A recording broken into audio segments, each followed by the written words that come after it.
आप सभी साथियों का फिर से स्वागत है आज की इस क्लास में। आज की इस वीडियो में हम लोग क्या करेंगे तो कहानी का जो प्लॉट कहानी है पहला अध्याय है हमारे गोधुली, ठीक है। हिंदी का जो पहला अध्याय है हमारे क्लास 9th का कहानी का प्लॉट और जिनके लेखक है सीपू जंस है, ठीक है। उस कहानी को आज हम लोग क्या करेंगे तो डिटेल से पढ़ेंगे, हर एक शब्द को सही तरीके से समझेंगे। तो चलिए हम लोग अब कहानी को पढ़ते हैं सीपू जंस द्वारा रचित। चलिए आगे बढ़ते हैं। देखिए यहाँ पे लिखा हुआ कि मैं कहानी लेखक नहीं हूँ। ये कौन बोल रहे हैं, किनकी वाणी है, तो ये लेखक की वाणी है। और लेखक क्या बोल रहे हैं, मैं कहानी लेखक नहीं हूँ। कहानी लिखने योग्य प्रतिभा भी मुझ में नहीं है, ठीक है। कहानी लिखने योग्य प्रतिभा भी मुझ में नहीं है। ये कौन कह रहे हैं, लेखक कह रहे हैं। कहानी लेखक को स्वभावतः स्वभावतः कला मर्मज्ञ होनी चाहिए, ठीक है। यानी कि जो कहानी लिखे उससे ये पता होना चाहिए कि किस विषय पे लिख रहा है और किस तरह लिखना चाहिए, उसे सारा चीज़ ज्ञान होना चाहिए। जिस तरह एक गरीब के घर जो पैदा हुआ वही समझ सकता है गरीबी क्या है, तब जाके वही लिख सकता है अच्छा। इसलिए सीपूजन सहाय कहते हैं कि जो भी लेखक हो कला मर्मज्ञ होने चाहिए, यानी कि हर एक दृष्टिकोण से उसे कहानी लिखने के लिए एक बहुत बड़ा प्लाट तैयार करना चाहिए, ठीक है। यानी कि उसे हर एक दृष्टिकोण से समझना चाहिए। तो चलिए आगे बढ़ते हैं। तो और यहाँ पे लिखा हुआ कि मैं साधारण कलाविद भी नहीं हूँ, और वो ये भी कहते हैं कि मैं साधारण कलाविद भी नहीं हूँ, यानी कि मैं आज का लेखक नहीं हूँ। मैं कहानी लिखता हूँ और मैं ये सोच रहे हैं कि ज़रूर मैं इन शब्दों टूटी फूटी शब्दों से एक कहानी को तैयार कर लूँगा। ये कहानी को जो मैं लिख रहा हूँ, कहानी का प्लॉट, इसमें मैं सफल हो पाऊँगा, ऐसा वो कह रहे हैं इन लाइन के द्वारा, ठीक है। तो चलिए आगे बढ़ते हैं।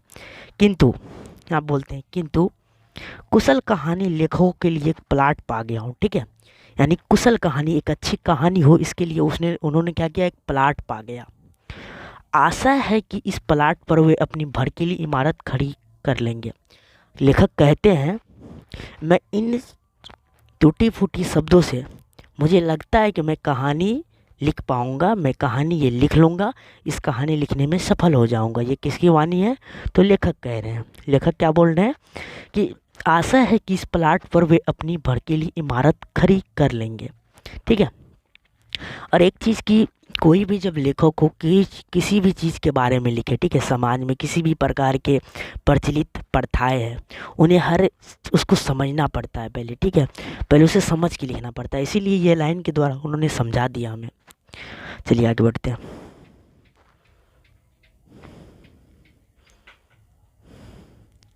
लेखक कह रहे हैं कि मेरे गांव के पास एक छोटा सा गांव है, ठीक है। लेखक क्या बोल रहे हैं कि मेरे पास एक छोटा सा गांव है, मेरे गांव के पास एक क्या है, तो छोटा सा गांव है। चलिए समझते हैं। तो लेखक क्या कह रहे हैं कि मेरे गांव के पास एक छोटा सा गांव है, ठीक है। ये लेखक की वाणी है और लेखक खुद कह रहे हैं कि मेरे गांव के पास एक छोटा सा गांव है। गांव का नाम बड़ा गवाड़ू है, ठीक है। उन्होंने क्या बताया कि गांव का नाम क्या है, तो बड़ा गवाड़ू है। देखिए ये कहानी जो लिखे हैं सीपूजन साहब, ये ग्रामीण परिवेश की कहानी है, ठीक है। हमारे समाज में जो प्रथा मौजूद है उस पर ये आधारित कहानी है। ये ग्रामीण परिवेश की कहानी है, इसलिए यहाँ पे ग्रामीण शब्द का यूज किया गया है जो हम आम बोलचाल की भाषा में करते हैं। चलिए आगे बढ़ते हैं। यहाँ पे है कि सुनकर आप घिनाएंगे, ठीक है। लेखक ऐसा भी कहते हैं कि आप लोग क्या करेंगे तो सुनकर घिनाएंगे, आपको अच्छा नहीं लगेगा। तो वहाँ एक बूढ़े मुंशी जी रहते, कौन रहते हैं, तो वहाँ एक बूढ़े मुंशी जी रहते हैं, ठीक है। लेखक कह रहे हैं कि वहाँ एक बूढ़े मुंशी जी रहते हैं। अब वे इस संसार में नहीं है, वो कहते हैं कि अब वे इस संसार में नहीं है। उनका नाम भी विचित्र ही था, ठीक है। उनका नाम भी क्या, तो बहुत ही विचित्र ही था। अनमिल आखर अर्थ न जापू, ठीक है। क्या नाम था, तो अनमिल आखर अर्थ न जापू, अनमिल आखर अर्थ न जापू। इसलिए उसे साहित्यज्ञों के सामने बताने से हिचकता हूँ, ठीक है। यानी कि साहित्यज्ञों के सामने बताने से हिचकता हूँ। खैर उनकी एक पुत्री थी, ठीक है। किसकी पुत्री थी, तो मुंशी जी के एक पुत्री थी जो अब तक मौजूद है, यानी कि जो अब तक मौजूद है, जो अब तक क्या है, तो मौजूद है। लेखक क्या कह रहे हैं, लेखक कह रहे हैं कि उनकी एक पुत्री थी जो अब तक क्या है, तो मौजूद है, अब तक क्या है, मौजूद है।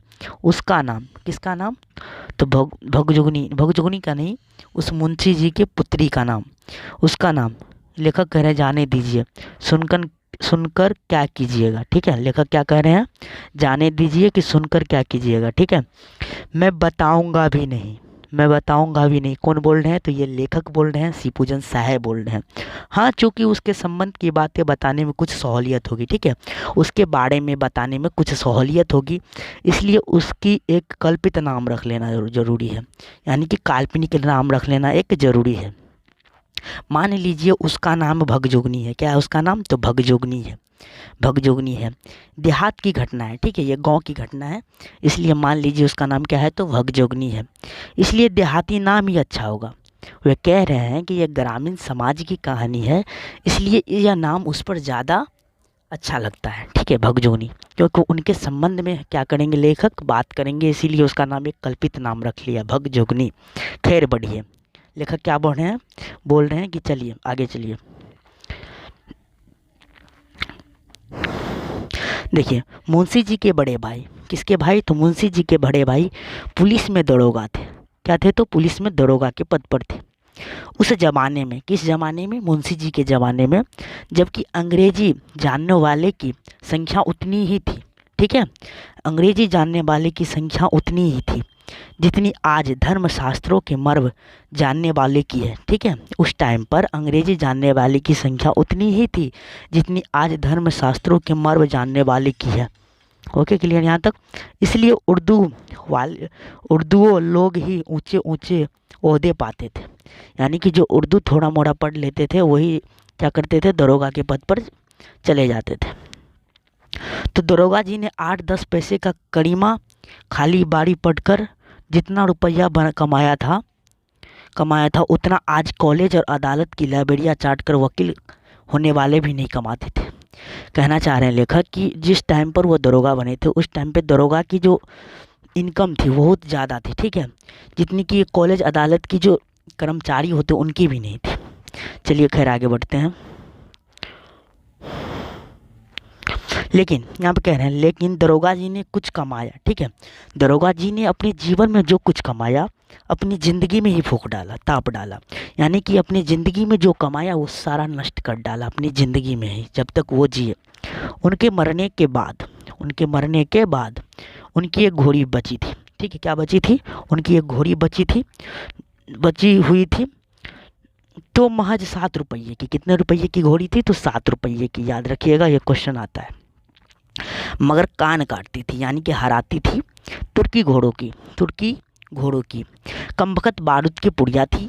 यह मुहावरा है। ठीक है, हाँ, यहाँ पे एक शब्द था कि कमबख्त बारूद की पुड़िया थी। ठीक है, इस वाक्य का क्या मतलब है, ये वाक्य नहीं है, एक मुहावरा है जिनका अर्थ होता है बहुत तेज होना, यानी कि बहुत दौड़ने में बहुत तेज था। कौन, तो घोड़ी क्या था, तो दौड़ने में बहुत तेज था। किसका घोड़ा, किसकी घोड़ी, तो उस अंग्रेज अफसर नहीं, दरोगा जी का घोड़ा बहुत ही तेज दौड़ने में था, इसलिए उसे क्या कहा, उसे मुहावरा के अर्थ में क्या कहा, तो कमबख्त बारूद की पुड़िया थी। वो दरोगा जी की घोड़ी थी, याद रखिएगा। बड़े बड़े अंग्रेज अफसर उस पर दांत गराए रह गए। ठीक है, यानी कि उस घोड़ी को पाना चाहा, किसको, उस घोड़ी को, दरोगा जी के पास जो घोड़ी थी उनको पाना चाहा कि उसे अंग्रेज अफसर को दे। कौन दे, तो दरोगा जी उसे दे, उस घोड़ी को अंग्रेज अफसर दे। चलिए, मगर दरोगा जी ने सबकी नींबुआ नोन चटा दिया। ठीक है, नींबुआ नोन चटा दिया, यानी कि किसी को भी नहीं दिया, कोई भी अंग्रेज अफसर को दरोगा जी ने वो घोड़ी नहीं दी। चलिए आगे बढ़ते हैं। इसके बाद है कि इसी घोड़ी की बदौलत, ठीक है, इसी घोड़ी की वजह से यानी बदौलत उनकी तरक्की रुक गई थी। ठीक है, यानी जो वो पैसा कमा रहे थे उनकी तरक्की रुक ही गई, यानी कि 20,000 है सैलरी तो 20,000 ही रह गई। किसकी वजह से, उस घोड़ी की वजह से। लेकिन आखिरी दम तक वे अफसरों के घपले में ना आए। ठीक है, आखिरी जब तक उसका सांस चला, यानी कि जब तक वो जिंदा रहा, किसी को भी अपना घोड़ी नहीं दिया। हर तरह से काबिल, मेहनती, ईमानदार, चालाक और दिलेर और मुस्तैद आदमी होते हुए भी वो दरोगा के दरोगा ही रह गए, सिर्फ घोड़ी की मोहब्बत से। यानी कि इतने अच्छे, ईमानदार, मेहनती होते हुए भी वो दरोगा की पद पे ही रह गए। किसके वजह से? तो सिर्फ घोड़ी की मोहब्बत से। किंतु घोड़ी ने भी उसकी इस मोहब्बत का अच्छा नतीजा दिखाया, ठीक है। यानी कि घोड़ी ने भी इस मोहब्बत का अच्छा नतीजा दिखाया, यानी कि अच्छा परिणाम दिया। उनके मरने के बाद, किसके मरने के बाद? दरोगा जी के मरने के बाद खूब धूमधाम से उनका श्राद्ध करा दिया। कौन श्राद्ध कराया? तो मुंशी जी। अगर कहीं घोड़ी को भी बेच खाए होते तो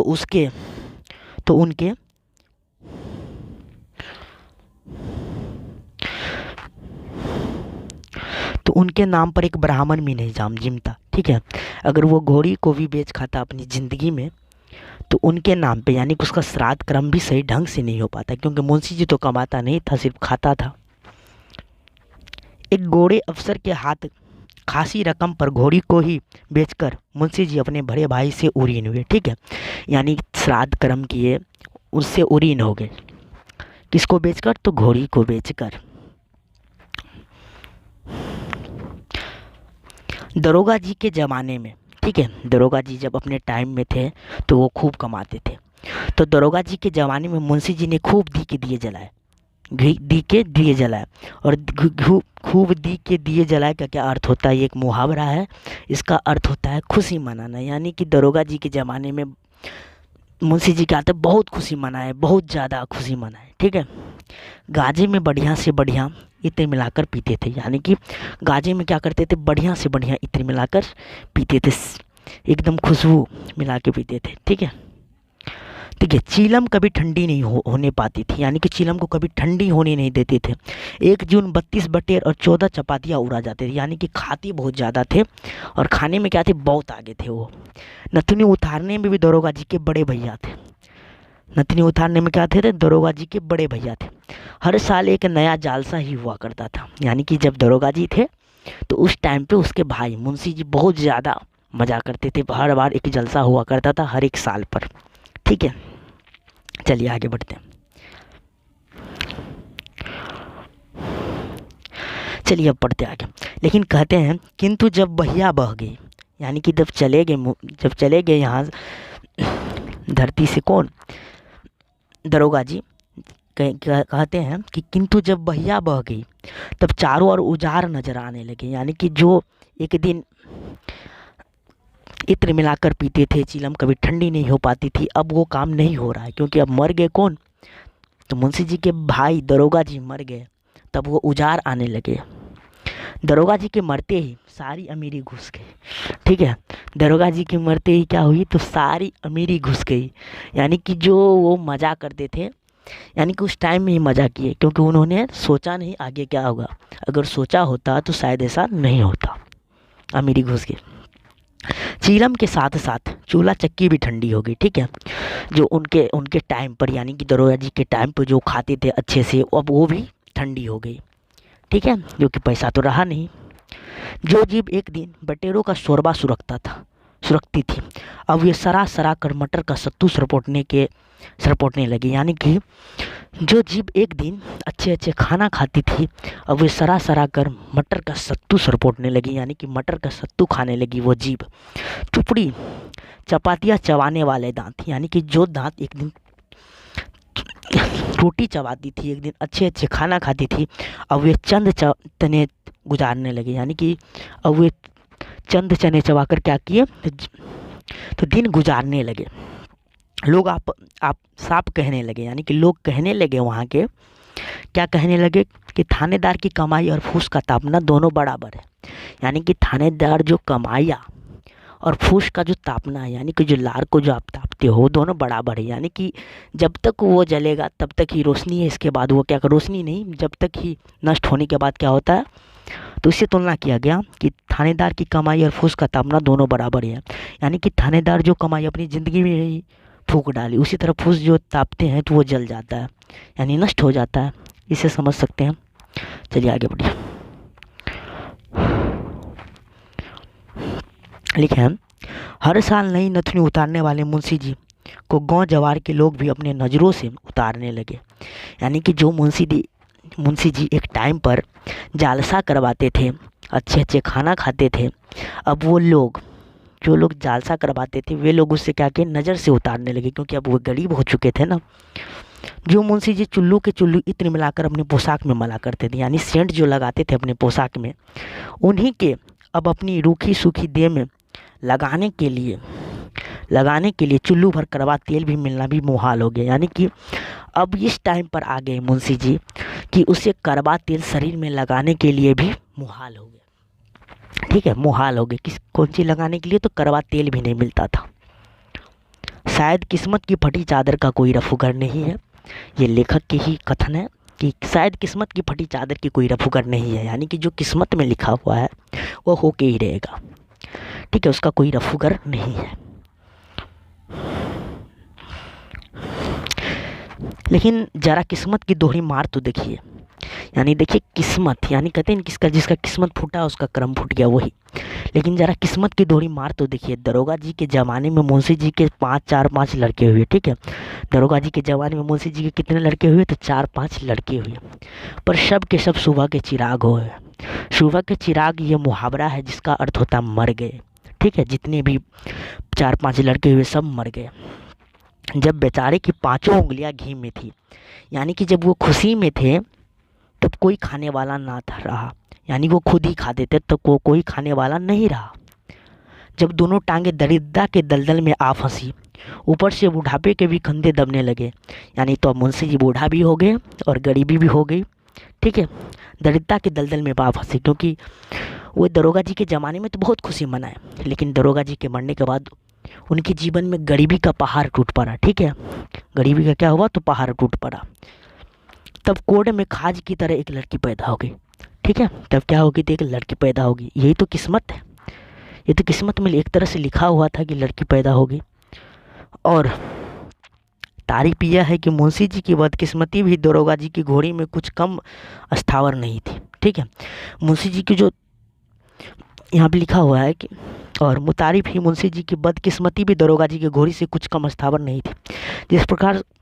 जिस प्रकार हमारे दरोगा जी नहीं, दरोगा जी जिस प्रकार घोड़ी की मोहब्बत से अपने पद पर ही रह गए, उसी प्रकार देखिए मुंशी जी की बदकिस्मती में क्या था। जब खाने वाला था, जब मुंशी जी जब उसके जीवन में खुशी था, तब बेटा ही पैदा हुआ। लेकिन जब देखिए वो दरिद्रता के दलदल में फंस गया, यानी कि जब चारों ओर से गरीबी से पीड़ित हो गया, तब जाके उसे क्या हुआ, बेटी पैदा हुआ। ये तो किस्मत है ना।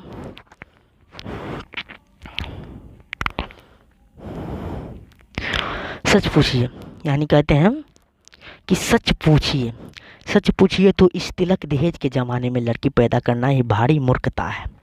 यानी कि इस टाइम पर, जिस टाइम पे अभी दहेज ले रहा है, दहेज प्रथा बहुत ज़्यादा प्रचलित है, इस टाइम पर लड़की को पैदा करना ही भारी मूर्खता है। लेकिन युग धर्म का क्या दवा है। लेकिन इस दवा, ये जो प्रचलित हमारे समाज में, इसका क्या दवा है, इसे कैसे हटाया जा सकता है। इस युग में भी अबला ही प्रबला हो रही है। ठीक है, अबला ही प्रबला हो रही है। अबला में होता है स्त्री।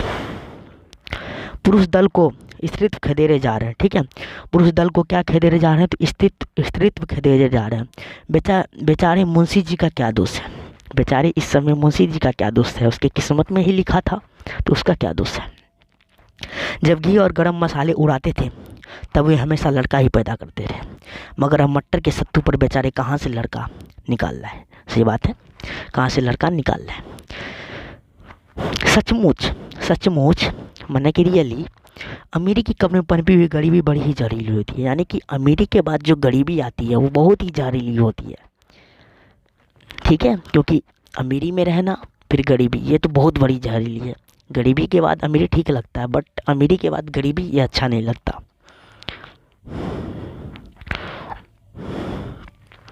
भगजोगनी चूंकि मुंशी जी की गरीबी में पैदा हुई थी। ठीक है, गरीबी में क्या हुई थी, पैदा हुई थी। कौन हुई थी, तो भगजोगनी, चूंकि मुंशी जी की गरीबी में पैदा हुई। और जन्मते ही माँ के दूध से वंचित होकर टूअर कहलाने लगी। टूअर मतलब कमज़ोर होगी, ठीक है। माँ के दूध से जो वंचित रहेगा वो तो टूअर होगा, यानी कि कमज़ोर होगा। इसलिए अभागिन तो हद थी, यानी उसे अभागिन कहा, क्योंकि जो माँ के दूध से वंचित रहेगा उसे अभागिन नहीं कहा जाएगा ना, इसमें शक नहीं है। वो पर शुद्धता में वो अंधेरे घर का दीपक था, यानी सुंदरता की बात करें तो अंधेरे घर का दीपक था, ठीक है। एक अंधेरे घर का दीपक था। आजकल वैसी सुधर लड़की किसी के भी नहीं देखी, ठीक है। आजकल वैसी सुधर लड़की यानी किसी के घर में भी नहीं देखी जा सकती है। अभाग्यवश मैंने उसे देखा था, अभाग्यवश मैंने उसे देखा था। ये कौन कह रहे हैं? तो लेखक कह रहे हैं, शिवपूजन साहब बोल रहे हैं।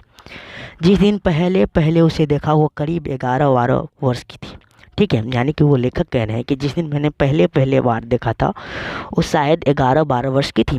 पर एक उसकी अनोखी सुगराई और दूसरी और उसके दर्दनाक गरीबी देखकर, सच कहता हूँ लेखक बोल रहे हैं, पर एक और उसकी अनोखी सुगराई और दूसरी और उसकी दर्दनाक गरीबी देखकर कलेजा कांप गया। किसका? तो लेखक का। यदि कोई भावुक कहानी लेखक या सहृदय कवि उसे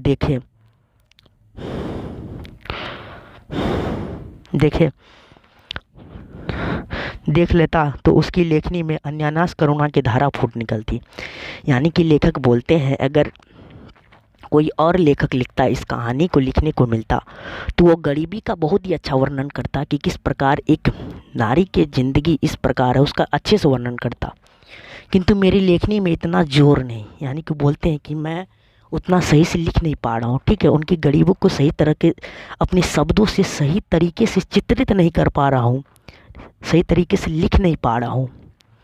उसकी गरीबी के भयावह चित्र को मेरे हृदय पट से उतार कर सरोज के इस कमल दल पर रख सके, ठीक है। हमारी लेखनी में उतना जोर नहीं, हमारे शब्दों में इतना मजबूती नहीं कि मैं आप तक इस कहानी को सही तरीके से पहुंचा सकूं, ठीक है। और सच्ची घटना होने के कारण केवल प्रभावशाली बनाने के लिए मुझे भड़कीली भाषा में लिखते भी नहीं बनता, ठीक है। ये एक क्या है? ये एक तो ठीक है प्रभावशाली, भड़कीली भाषा में लिखते भी नहीं बनता, ठीक है।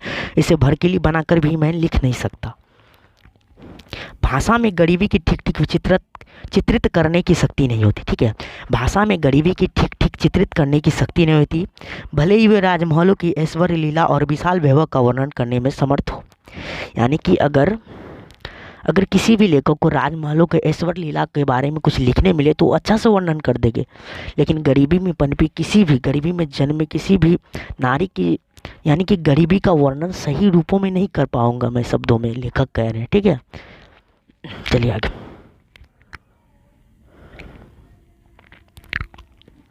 चलिए कौन बोल रहे थे? लेखक। बेचारी उस उम्र में कमर के सिर पे एक पतला सा चित्रा लपेटे हुए थे, ठीक है। उस उम्र में यानी कि 11-12 वर्ष की थी, तो क्या लपटी थी? कमर में पतला सा चित्रा लपेटे हुए थी, जो मुश्किल से उसकी लज्जा ढकने में समर्थ थी। यानी कि उसकी लज्जा ढकने में ही बस था, लज्जा ढकने भर ही को कपड़ा था। चलिए। उसके सिर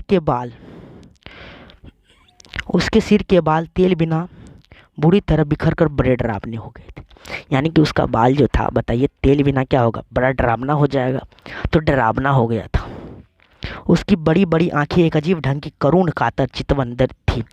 दरिद्र राक्षसी ने सुंदरता सुकुमारी का गला टिप दिया, ठीक है। यानी कि एक तरफ तो बहुत सुंदर थी, लेकिन गरीबी के कारण उसका जो चेहरा था, उनका जो बाल था, वो एक भयानक राक्षस की तरह दिख रहा था। किसके कारण? तो गरीबी के कारण। चलिए आगे बढ़ते हैं। कहते हैं प्रकृति सुंदरता के लिए कृत्रिम श्रृंगार की कोई ज़रूरत नहीं थी। यानी भगवान जो बना के भेजता किसी भी बच्ची को, किसी भी नारी को, तो प्राकृतिक सुंदर, यानी कि जो भगवान भेजा, वो कृत्रिम श्रृंगार की कोई ज़रूरत नहीं होती। वो श्रृंगार बस थोड़ा ही देर तक रहेगा, लेकिन जो प्राकृतिक श्रृंगार है वो ज़िंदगी भर तक रहेगा, ठीक है। कहते हैं कि प्रकृति सुंदरता के लिए कृत्रिम श्रृंगार की ज़रूरत नहीं होती, ठीक है। प्राकृतिक सुंदरता के लिए कृत्रिम श्रृंगार की ज़रूरत नहीं होती, क्योंकि जंगल में पेड़ की छाल और फूल पत्तियों से सजकर शकुंतला जैसी सुंदर मालूम होती थी, ठीक है। शकुंतला सुंदर मालूम होती थी, कहाँ पे सजकर? तो फूल पत्तियों से सजकर। वैसे दुष्यंत के राजमहल में 16 श्रृंगार करके भी ना फवी, ठीक है। यानी कि 16 श्रृंगार करके भी ना फवी। कौन? तो शकुंतला कि शकुंतला तो चिंता और कष्ट के वायुमंडल में नहीं पली थी, ठीक है। तो किंतु शकुंतला तो चिंता और कष्ट के वायुमंडल में नहीं पली थी। यहाँ पे कह रहे हैं कभी ये भगजोगनी तो दुख के माहौल में पली, ठीक है, दुख के माहौल में पली इसलिए, लेकिन वो तो सुख के माहौल में पली, इसलिए उससे क्या फर्क। उसके कानों में उदर दैत्य का कर्कश हाहाकार कभी गूंजा था। वो शांति और संतोष की गोद में पलकर सयानी हुई थी। कौन? शकुंतला। और तभी उसके लिए महाकवि की सेबाल जल लिप्त कमलिनी वाली उपमा उपयुक्त हो सकी, ठीक है।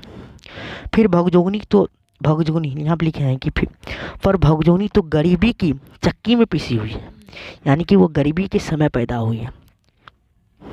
भला उसका सौंदर्य कब खिल सकता है, यानी उसका रूप कब खिल सकता है, क्योंकि गरीबी में पैदा हुई है। वो चाहे अंदर से कितना भी सुंदर हो, लेकिन बाहर से भी सुंदर होना जरूरी है, क्योंकि लेखक ऐसा मानते हैं। भला उसका सौंदर्य कब खिल सकता है, क्योंकि गरीबी के चक्की में पिसी हुई है। वे दाने दाने को तरसती रहती है। वो क्या रहती है? तो दाने दाने के लिए तरसते रहती है। एक बित्ता कपड़े के लिए भी मोहताज रहती है। कौन? तो भगजोगनी एक बित्ता कपड़े के लिए भी मोहताज रहती है। सिर में लगाने के लिए एक चुल्लू अलसी का तेल भी सपना हो रहा था। किसको? तो भगजोगनी को एक चुल्लू भर तेल भी सपना हो रहा था। महीने के एक दिन भी भर पेट अन्न की लाले पड़े थे, यानी कि महीने के एक दिन भी सही तरीके से भर पेट भोजन नहीं कर पाती थी भगजोगनी। भला हड्डियों के खंड में सौंदर्य देवता कैसे टिके रहते, यानी कि जब तक खाएगा नहीं आदमी तब तक स्वस्थ नहीं रहेगा, तो हमारा जो सौंदर्य है, हमारा जो शरीर का विकास है, वो सही तरीके से नहीं हो पाएगा, ठीक है। चलिए आगे। उस दिन मुंशी जी जब रो रो कर अपना दुखड़ा सुनाने लगे, यानी लेखक कह रहे हैं कि हमको जब वो दुखड़ा सुनाने लगे तब कलेजा टूक हो गया। कहने लगे, क्या कहूँ बाबू साहब, पिछले दिन जब याद आते हैं तब गस आ जाता है, ठीक है। कौन बोल रहे हैं? तो यहाँ पे मुंशी जी। यह गरीबी की तीखी मार इस लड़की की वजह और अखरती है, ठीक है। देखिए इसके सिर के बाल कैसे खुशक और गोरख धंधारी हो गए। गोरख धंधारी हो गए। घर में इसकी माँ होती, यानी कि इसकी जब माँ होती जिंदा, तो कम से कम इसके सिर तो जुआ की अड्डा ना बनता। जुआ की अड्डा का मतलब इसके सिर पर जो कहते हैं जू नहीं रहता, ठीक है। मेरी आँखों की जोत, यानी कि मेरी आँख में उतनी रोशनी नहीं, अब ऐसी मंद पड़ी गई है कि जुए सूझती नहीं। कौन कह रहे हैं? मुंशी जी। और तेल तो एक बूंद भी मैसर नहीं। अगर अपने घर में तेल होता तो दूसरे के घर जाकर भी कंघी चोटी कर लेती। सिर पर चिड़िया का घोंसला तो ना बनता। यानी लेखक कह रहे हैं अगर उनकी माँ जिंदा होती तो आज वो जूहों का अड्डा ना बनता, यानी कि जू मने ढील, ठीक है, अड्डा नहीं बनता। किसके सिर पर? भगजोगनी के सिर पर। आप तो जानते हैं ये छोटा सा गांव है। कौन छोटा सा गांव है? जिस गांव में मुंशी जी रहते हैं। कभी साल झमासे में किसी के घर बच्चा पैदा होता है तो इसके लिए रूखे सूखे बालों के नसीब जागते हैं, ठीक है। साल झमासे में किसी के घर बच्चा पैदा होता है तो इसके रूखे सूखे बालों के नसीब जागते हैं।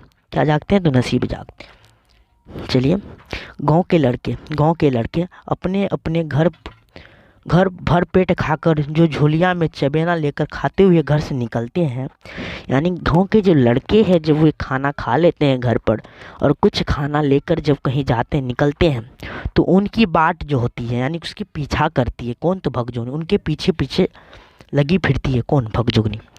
तो आप सभी को ये कहानी सुनने में कैसा लगा? मैं सोचता हूँ कि आप सभी को ये कहानी अच्छा लगा हो। तो थैंक यू वेरी मच।